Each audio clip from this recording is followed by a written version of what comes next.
Hey guys, welcome back to the channel. Alright, on today's video I'm going to be continuing on and going through the process of getting this cylinder head all ready.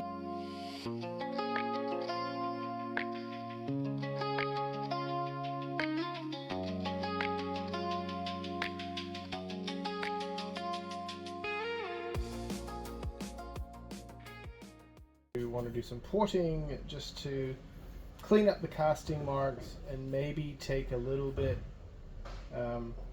improve airflow and work on what they call the CSA, which is like the MCSA, which is like the minimal cross-sectional area. Apparently super important for keeping velocities and speeds of the air, especially NA, going into the ports and then exiting out. So we'll do some measuring and do some science. We're going to measure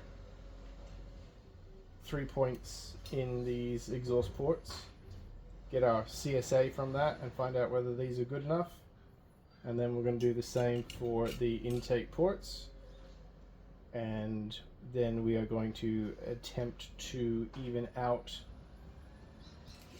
the radiuses inside here so that we don't have a choke point. I'm pretty sure the choke point is going to end up being the actual valves themselves, but it doesn't mean I can't improve on the OEM casting. So yeah, time lapse, gonna do all this, and I'll see you when I have some data, and then we can have a talk.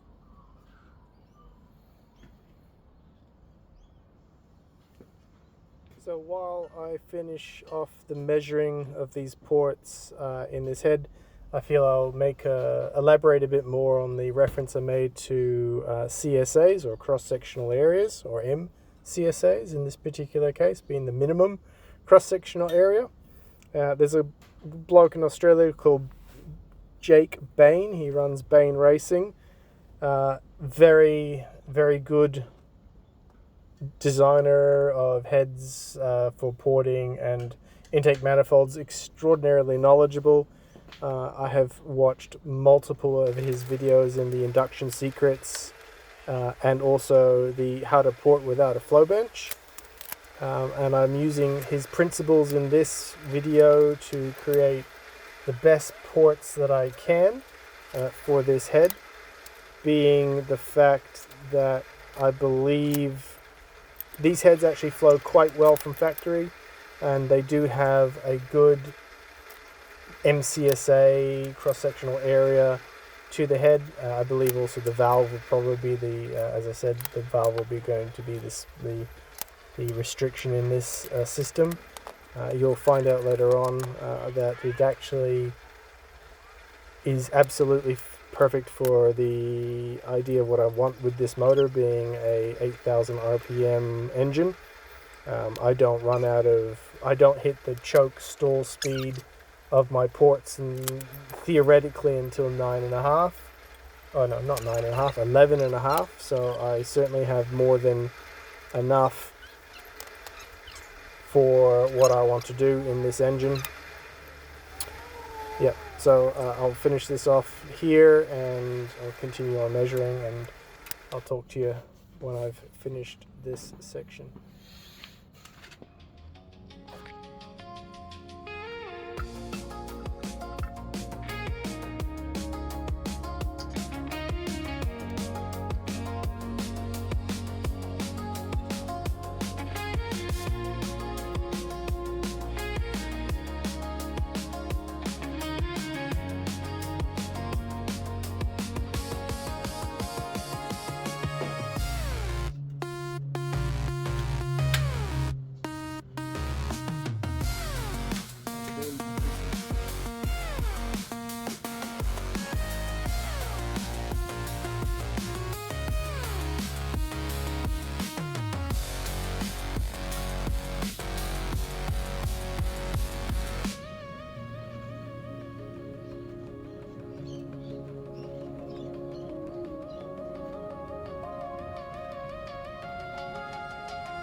Alright, so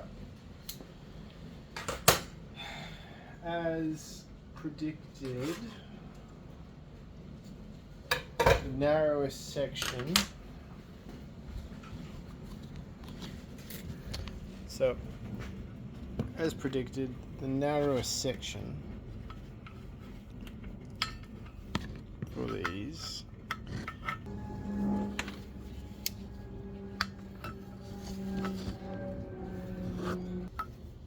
alright, so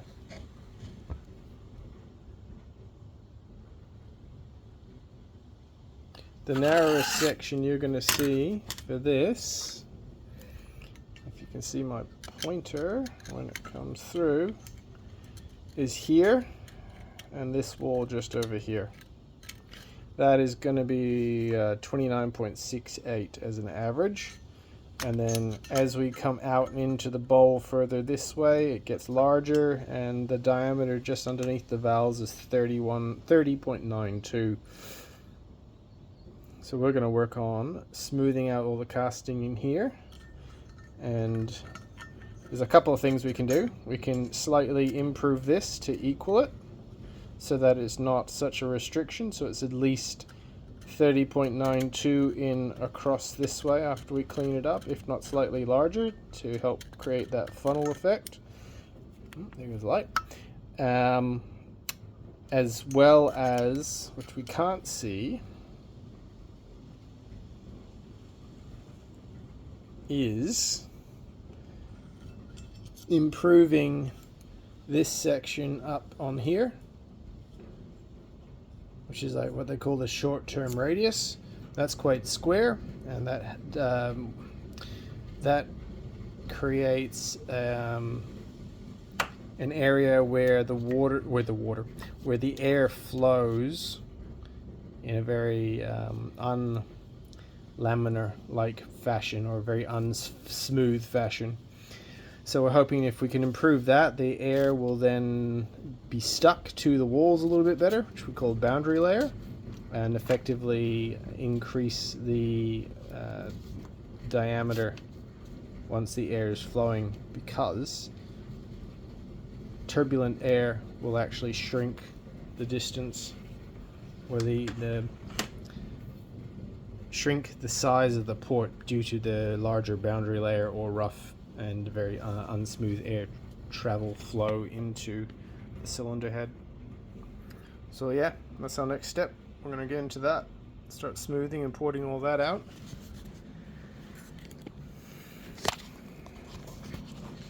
And I'll see you back here. Before I do that, I'm also going to do some calculations off camera, and we are going to calculate our CSA, or our MCSA and our CSAs, so that we can accurately port these intake runners, these valve runners, to the correct size. Alright, so it would appear that what they say is true about these VVTI heads. They are flow much better, and they do flow much better than the non-VVTI heads. According to my measurements and my CSA calculations, I've got, if we use a combined, so we go combined intake port here, and then we take the center measurement, and then we take a measurement just underneath the valves, we end up with a combined of oval entry of 2.344 inches, where we have our main port splits into each of the intake valves. That is 2.144, and then we have just underneath the valves, underneath the valves where these live. I can't remember words today. Come on, brain.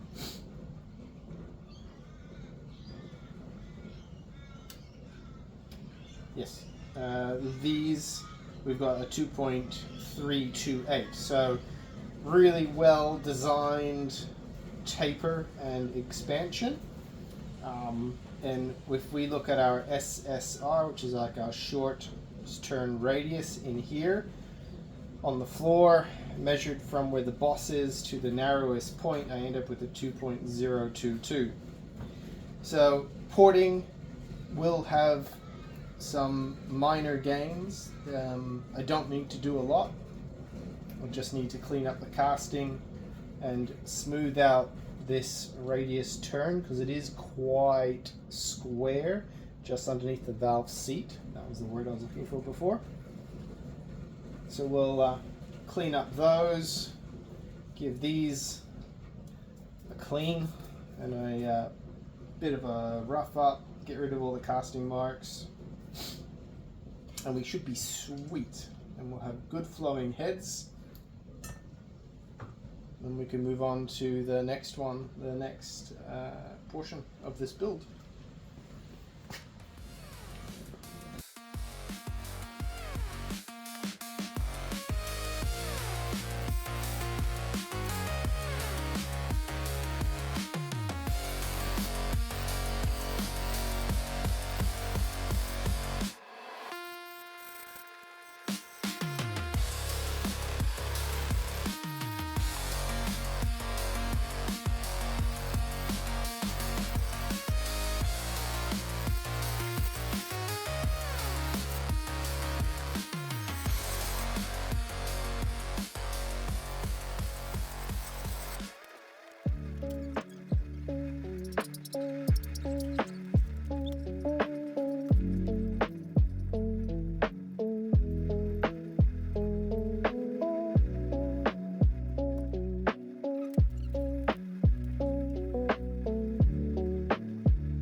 Alright, so now that I've got the short turn radius tidied up, tickled up, and they're all the same size now, I'm going to flip over to the other side and we are going to smooth out all the casting.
Alright, so next step is we've got it all roughed out and just taking all the rough marks out, and then we get in there with the 40 grit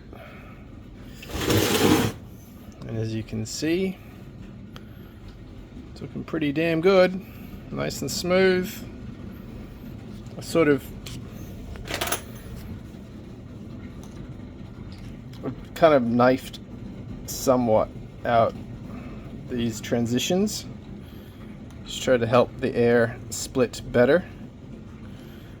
Haven't done it much, but it's just enough, just a little bit.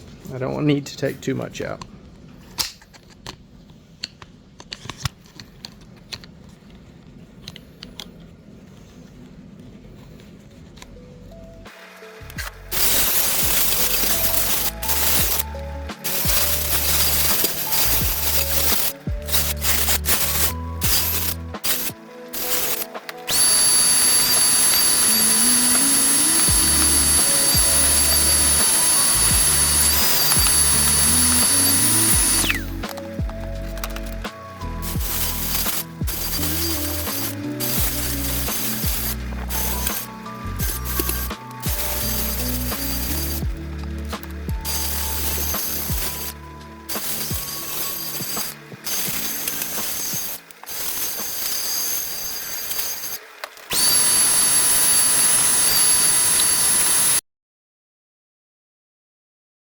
Showing you how I deal with the valves and how I clean them up before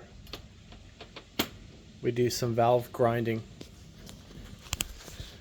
I'll take it over the lathe and we'll go like 1000 grit sandpaper on the valve head itself. So just avoiding the stem, we don't want to do too much on the stem, but I'll put 1000 grit on the back of the valve and the front just to clean off some of the carbon, and then we'll follow up with some steel wool just to make it look a bit prettier.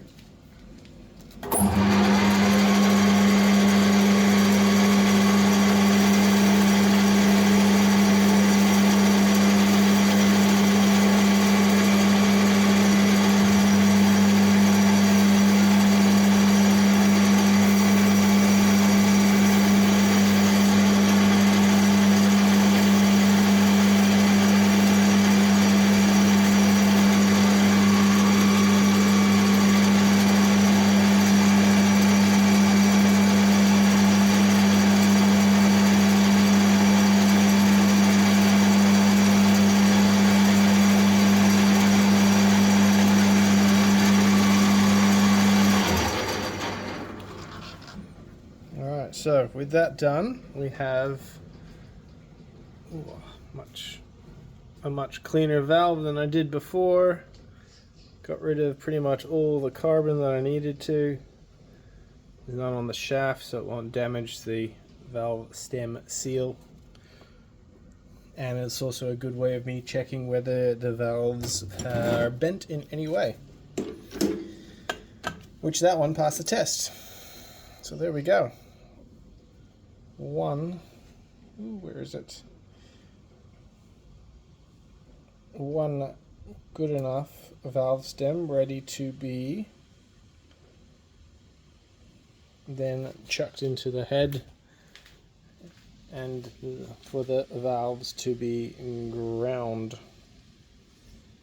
like so. Just to give you an idea, so that is after cleaning, and these are before cleaning.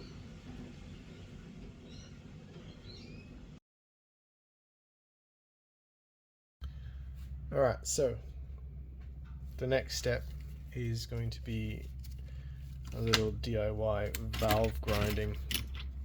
So the principle behind it is that we want to ensure there's a really good seal on this mating surface with this mating surface on the valve. Now, I've already done all these intake ones. I'm on to doing the exhaust valves at the moment, but I should show you a little demonstration of it. A little bit of valve grinding compound just on the edge. Pop the valve in, get your little dongle, give it a stick, give it a little turn around, and the sound you're looking for is it'll change and it'll get very quiet like that. So you'll hear it go from rough to quiet, rough to quiet, and eventually it goes super quiet, and then you know you've gone through your cutting compounds. And then we give it all a clean off, and then we'll check with a torch just to ensure that this surface is nice and smooth and we haven't missed any spots on the edge. And we'll have a look at the valve as well, ensure it's got a nice even surface on it. Haven't cleaned the valves yet, I'll do that in a minute, but this is just a little outline of what I'm doing next.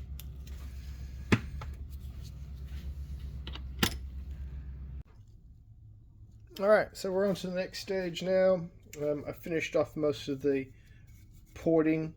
It's all roughed in. I still need to polish it properly, and we are currently now just doing a bit of valve grinding just to ensure that these valves are happy. Now I've already done all the intake ones, but the basic method is grab your valve, put a bit of compound on it, put your plunger on it, and give it a good old spin. And you'll hear that there's a change in the sound of the grip when you start getting into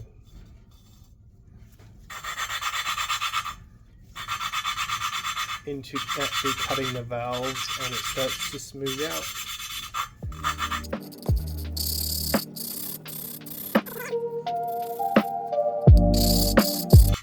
Now you want to be a bit careful with this because you can go too far with the valve grinding, but and then you'll have to reset all your shim heights, but since I'm going cams it won't matter because I've got to do those anyways. But you still just want to make sure and have a little looky and double check your work as you go.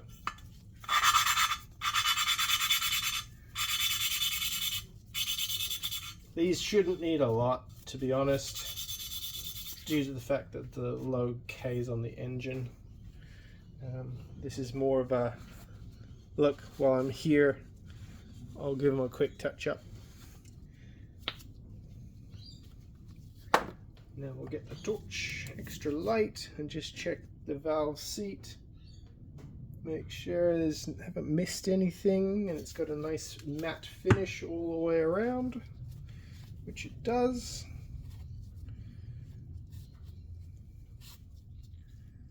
And check the valve as well. These valves all need cleaning, so I'll get to that after I've done this. Especially these these exhaust valves are quite dark.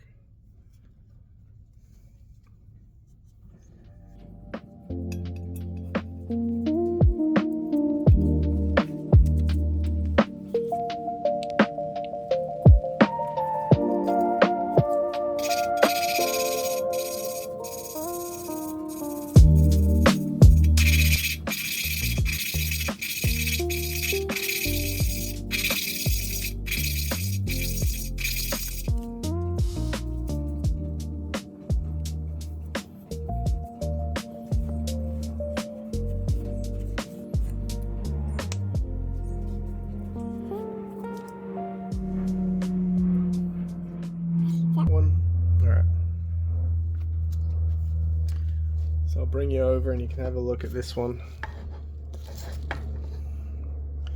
This valve, this exhaust valve, just there has the tiniest little nick where I haven't ground far enough down yet. So that could potentially cause a leak. So we'll have another go, and this is why we check, and this is why we do what we do. Put a bit more compound on and have another go at it.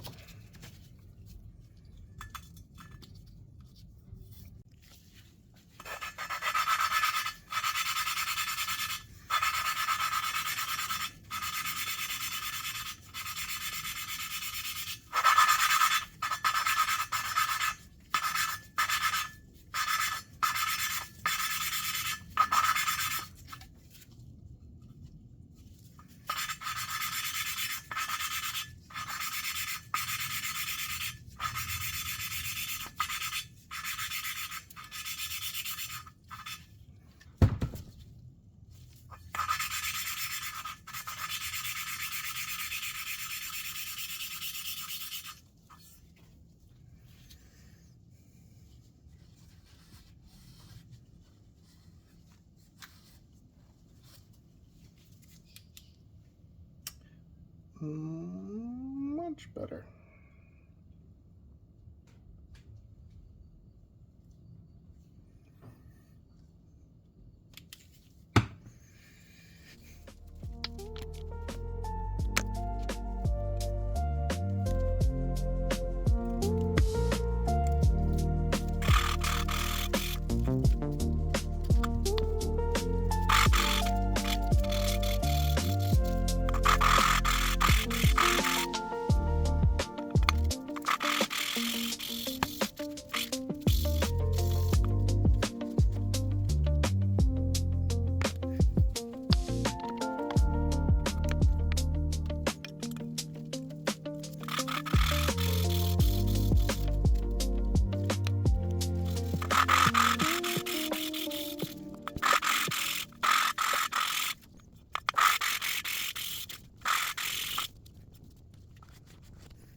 Probably also goes without saying that when you're doing this, ensure the valve that you're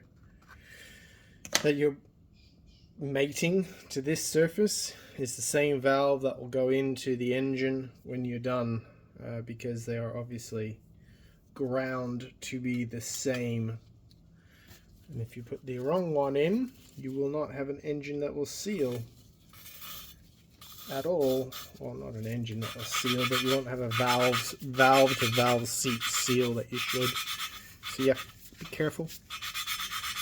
Don't get them confused. Use a nice little system. Like I just 3D printed that one myself. And they're a great little rack. Just mark them up.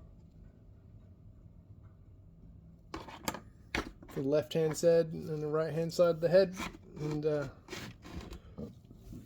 you have a good reference. Don't drop them.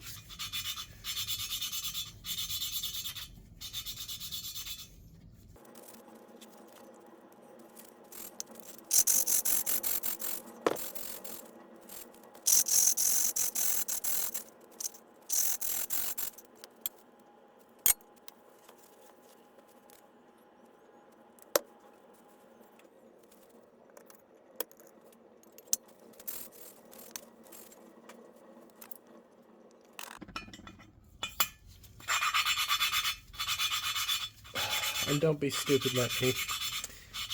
Just as I was telling you to which valve to make sure, ensure the valve that you're putting into the head is the right one.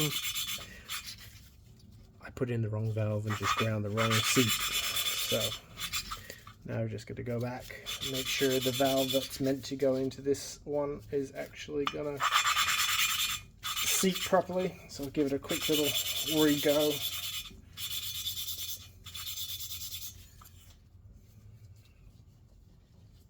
Because I'm a dumbass. And I was too busy talking to you lot.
And there you have it.